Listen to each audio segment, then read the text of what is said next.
c'est Marianne et aujourd'hui on se retrouve pour mes objectifs du mois de septembre. Vous êtes rodés maintenant, ça fait plusieurs mois que je fais ce concept, donc on va sans plus attendre commencer par mon premier objectif qui était d'avancer sur la mise en page de mon site hellomarianne.fr. Vous aurez remarqué que c'est le retour de cet objectif suite au mois précédent, donc le mois d'août, sauf que j'ai changé un tout petit peu la formulation. En fait, j'ai constaté que depuis le début de l'année, donc à chaque fois que je termine un objectif et que je coche ma case, je suis très contente de pouvoir le faire, mais des fois, en fonction de ce que je m'impose pour le mois, je ne peux que la cocher qu'à moitié parce que je n'ai qu'à moitié rempli mon contrat, on va dire. Et du coup, je suis un petit peu frustrée de pas pouvoir cocher cette case en entier alors que, en soi, j'ai avancé sur ce que je voulais faire par rapport au projet en question, mais des fois juste soit c'est un problème d'organisation et voilà, les choses ont fait que j'ai pas pu aller jusqu'au bout de mon projet. Et le but c'est pas non plus de me punir, c'est qu'à la fin du mois je me sente fière de moi, fière de ce que j'ai accompli.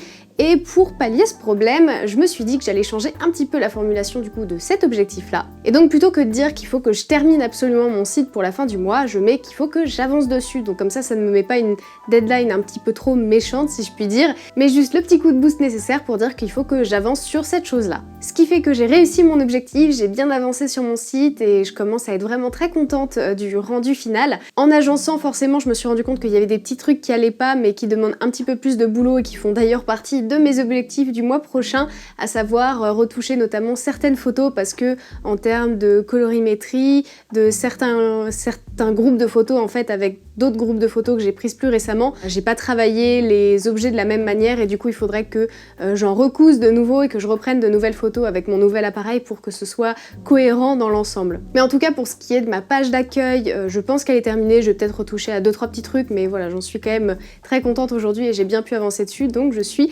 ravie pour cet objectif et je suis fière de pouvoir dire que je l'ai accompli. Mon deuxième objectif c'était de me lancer dans un nouveau projet créatif. Pour celui-là, je suis très contente de vous dire que j'ai réussi mon objectif. En fait, j'hésitais entre deux projets, j'hésitais entre faire juste une jupe longue, on appelle ça des maxi skirts, ou alors d'apprendre à tricoter, tout simplement.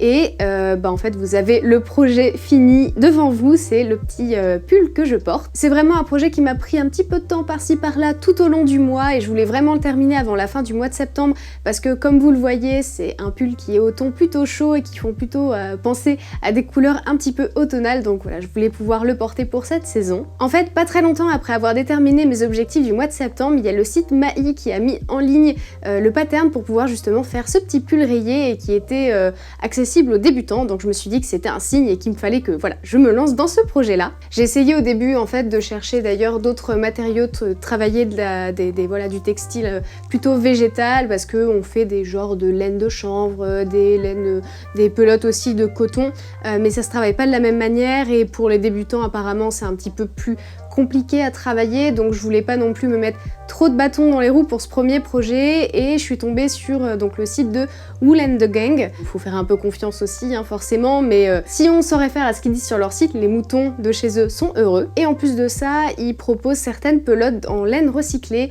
Alors bon, je sais pas si c'est parce que j'ai pas eu de chance au moment où je voulais passer ma commande, mais il y avait qu'une seule pelote, une seule couleur disponible en laine recyclée, c'était donc cette couleur rouge. Donc du coup je l'ai prise et après pour les autres couleurs j'ai dû prendre des pelotes de laine neuves. Et puis aussi pour avoir cherché sur pas mal de sites, c'est hyper compliqué de trouver une épaisseur de laine parce que je sais pas si vous le voyez mais c'est vraiment très épais comme fil et ça se trouve pas partout. Et puis bon, vous savez ce que c'est quand on commence un projet créatif dans un domaine qu'on ne connaît pas, on découvre plein de termes techniques qu'on comprend pas du tout, plein de méthodes, plein de façons de faire. Et c'est vrai qu'au début, ça peut être un petit peu déconcertant et décourageant, en fait on voit pas du tout le bout de l'étape d'apprentissage. Donc moi, mon plus grand allié, donc évidemment j'avais un pattern que je suivais, je travaillais pas dans le flou, et à côté j'avais aussi YouTube qui a vraiment été d'une grande aide. Il y a énormément de tutos tricot sur YouTube, et d'ailleurs si ça vous intéresse, je vous mets à disposition la petite playlist qui m'a vraiment beaucoup été utile, que j'ai créée en fonction des recherches que j'ai faites et des vidéos qui m'ont vraiment beaucoup aidé. Et j'ai trouvé vraiment cette activité très thérapeutique en fait. Comme c'est au bout d'un moment, quand on commence à avoir le coup de main, ça devient une activité qui est très répétitive, il y a vraiment un côté apaisement de l'esprit, tu laisses un petit peu ton cerveau aller ailleurs et en même temps t'es présent aussi dans ce que t'es en train de faire parce que c'est quand même pas évident de faire ça et d'en même temps suivre une série ou autre, parce qu'il faut quand même regarder ce que tu fais. Bien que je suis sûre qu'il y a des gens qui tricotent depuis super longtemps et puis qui font ça devant la télé et qui regardent même plus ce qu'ils font parce qu'ils connaissent le geste vraiment par cœur. Moi j'en suis pas encore à cette étape-là. Bref, et j'ai trouvé ça cool aussi ce côté, tu peux faire ça un petit peu de n'importe où. J'ai pu l'emmener notamment sur certains trajets quand on avait un petit peu de route à faire. Du coup, je prenais mon projet tricot et je tricotais dans la voiture. Parce que si on compare par exemple avec la couture, c'est un petit peu compliqué de coudre dans une voiture. Enfin, ça se fait, mais t'as pas la machine à coudre, ça prend beaucoup plus de temps, tu te piques et tout. Enfin bon, c'est galère quoi. Sur le pattern que j'ai acheté, ils disent que c'est un projet qui prend 20 heures ou plus. Je pense que je dois être à peu près, peut-être à 30 heures. En vrai, j'en sais rien, j'ai pas vraiment calculé mon temps de travail sur ce projet. Mais je dirais, ouais, allez, entre 25 et 30 heures pour ma part pour ce projet, parce que j'ai vraiment eu une étape d'apprentissage qui a pris beaucoup de temps, parce que je découvrais vraiment le tricot à ce moment-là. Donc voilà, le projet fini, je suis super contente, il est vraiment très doux, très cocooning. Je pense que j'en referai peut-être un autre avec une autre forme, mais voilà, je suis vraiment hyper ravie du rendu, et puis il est très chaud et tout, donc voilà, ça va être parfait pour l'automne. Mon troisième objectif, c'était de m'occuper de mes plantes. Vous le savez, j'aime beaucoup les plantes, je suis vraiment une plant mom, j'en ai plein à la maison. J'ai d'ailleurs installé une application récemment et du coup j'ai pu les compter et j'en ai 37. Et à la fin du mois précédent, retour de vacances, tout ça, je me suis rendu compte qu'il y avait pas mal de petites choses à faire sur chacune d'entre elles, que ce soit retirer des feuilles mortes, remettre un petit peu d'engrais à tout le monde, rempoter certaines, enfin voilà, j'avais pas mal de petites choses à faire sur chacune d'entre elles et ça me déconcertait un peu parce que j'avais vraiment beaucoup de boulot, d'entretien de plantes et du coup je savais que ça allait me prendre énormément de temps et même si j'adore m'occuper d'elles, bah des fois comme tout le monde j'ai un peu la flemme. Donc je me suis mis cet objectif pour être sûre de pouvoir m'occuper de toutes ces petites plantes avant la fin du mois et donc voilà, j'ai pris le temps de toutes les arroser, rajouter l'engrais pour celles qui en avaient besoin, j'ai rempoté celles qu'il fallait, donc bien sûr je m'en occupe très régulièrement mais là voilà, il y avait un gros ménage, un gros renouvellement à faire pour chacune d'entre elles, donc je suis contente que ce soit fait. D'ailleurs, si vous cherchez une bonne application pour vos plannings d'arrosage, de fertilisation, etc. pour vos plantes, je vous conseille vraiment fortement Planta, qui est très cool. Vous pouvez entrer en fait vos plantes dedans, faire la liste de tout ce que vous avez à la maison, trier par pièce en fonction de l'éclairage de chaque pièce. Et d'ailleurs, l'application vous recommande aussi si une plante est heureuse dans ce milieu-là ou non. Enfin, c'est très très complet et ça vous envoie des rappels quand vous devez arroser vos plantes et ça vous donne plein de petits conseils et tout.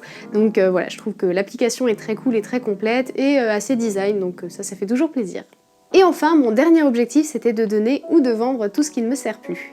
J'essaye d'être quand même assez minimaliste dans les objets que je garde au quotidien. Je suis d'ailleurs en train de lire un livre sur le désencombrement qui s'appelle L'art de l'essentiel. Et je me suis dit que c'était une bonne idée que je me sépare ce dont j'avais vraiment plus besoin et qui pourrait peut-être servir à quelqu'un d'autre. Ça fait plusieurs fois que je croise du regard certains objets qui, je sais, ne me servent plus et plutôt que de les jeter, je voulais essayer de les vendre ou les donner. Donc je me suis fait une petite liste de toutes les choses qui me semblaient importantes de donner ou de vendre en priorité. En fait, sur cette liste, il y a des objets qui m'occupent l'esprit d'une manière ou d'une autre. Le fait qu'elles soient là, j'ai besoin de faire du tri dans mon environnement et je sais que je me sentirai mieux aussi dans ma tête quand ce sera fait. La première chose, c'était notre imprimante, parce qu'on a une imprimante qui fait aussi scanner, ce qui est très très pratique, mais le problème c'est que notre imprimante, en tout cas, faut vraiment l'utiliser très régulièrement, genre une fois par semaine, faut imprimer quelque chose pour l'entretenir en fait et que l'encre ne sèche pas, etc. Et elle a déjà été réparée une fois, mais on s'en sert vraiment pas assez et on se débrouille en général quand on a besoin d'imprimer quelque chose, donc je vais pouvoir la déposer dans 2 semaines à une entreprise qui s'occupe de recycler pour nous, donc soit récupérer des composants qui peuvent être utilisés dans d'autres appareils électroniques ou alors peut-être essayer de la réparer pour la revendre à quelqu'un qui en aurait besoin.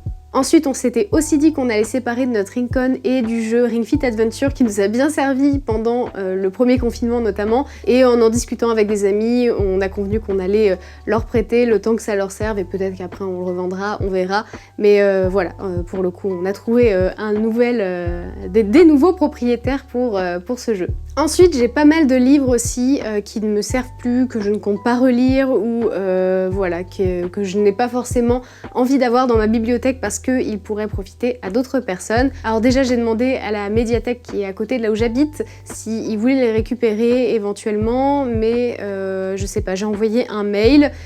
qui est resté sans réponse et j'ai reçu une réponse automatique comme quoi la personne était en vacances et qu'elle allait rentrer à telle date, sauf qu'au moment où j'ai envoyé le mail, la personne était censée déjà être rentrée, mais le message automatique était encore là, donc je sais pas si mon message a été reçu, mais voilà, en tout cas j'ai pas eu de réponse. Et je suis passée aussi par un autre site qui s'appelle Recyclivre, qui est donc pour recycler les livres au sens où leur donner une nouvelle vie. Ils font pas du papier recyclé, mais ils essayent de replacer les livres à des endroits où ils pourraient être utiles.